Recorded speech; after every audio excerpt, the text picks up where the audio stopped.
ಎಲ್ರಿಗೂ ನಮಸ್ಕಾರ. ನಮ್ಮದು ವಿಶೇಷವಾಗಿ ನೂತನವಾಗಿ ಪ್ರಾರಂಭ ಆಗಿರುವಂಥ ಒಂದು ಬ್ರ್ಯಾಂಡು ಪುರೋಹಿತ್ ಬ್ರ್ಯಾಂಡ್ ಅಂತ. ಸಾಂಬಾರು ಪುಡಿಗಳು, ಎಲ್ಲ ಥರ ಪುಡಿಗಳು ಮಾಡ್ತಾಯಿದ್ದೀವಿ.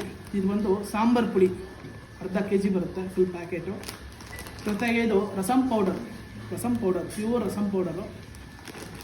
ಜೊತೆಗೆ ಇದು ವಾಂಗಿಬಾತ್ ಪುಡಿ, ವಾಂಗಿಬಾತಿನ ಪುಡಿ. ಇದು ಎಲ್ಲ ಮಾಡಿ ಜೊತೆಯಲ್ಲಿ ಇದು ಮಿಕ್ಸ್ ಮಾಡಿಬಿಟ್ರೆ ವಾಂಗಿಬಾತ್ ಕಂಪ್ಲೀಟು 10 ನಿಮಿಷದಲ್ಲಿ ಆಗೋಗುತ್ತೆ.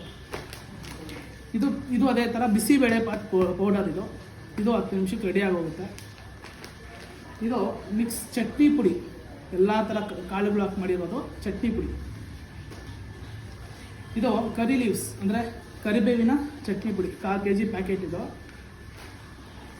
ಇದು ಪುಳಿಯೋಗರೆ ಪೌಡ್ರು ಇದೆ, ಮತ್ತು ಪುಳಿಯೋಗರೆ ಗೊಜ್ಜು ಸಿಗುತ್ತೆ, ಪುಳಿಯೋಗರೆ ಗೊಜ್ಜು. ಜೊತೆಗೆ ಉಪ್ಪು ಮೆಣಸಿನ್ಕಾಯಿ ಅಂತ, ವಿಶೇಷವಾಗಿ ಉಪ್ಪು ಮೆಣಸಿನ್ಕಾಯಿ. ಜೊತೆಯಲ್ಲಿ ಇದು 100 ಪೀಸ್ ಬರುತ್ತೆ.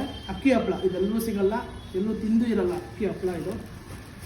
ಜೊತೆಗೆ ಇದು ಸಂಡಿಗೆ ಒಂದು ಪ್ಯಾಕೆಟು. ಇದಿನ್ನೂ ವಿಶೇಷ ಕೇಳಿರ್ತೀರ, ಏನು ಅಂದರೆ ಸಬ್ಬಕ್ಕಿ ಹಪ್ಪಳ. ಜಸ್ಟ್ ಎಣ್ಣೆಲಿ ಫ್ರೈ ಮಾಡಿದ್ರೆ ಕಂಪ್ಲೀಟ್ ರೆಡಿ. ಇಷ್ಟು ಐಟಮ್ಸು ಇರುತ್ತೆ, ಎಲ್ಲ ಒಂದು 15 ಐಟಮ್ ಇದೆ. ಓಕೆ, ನಮಸ್ತೆ.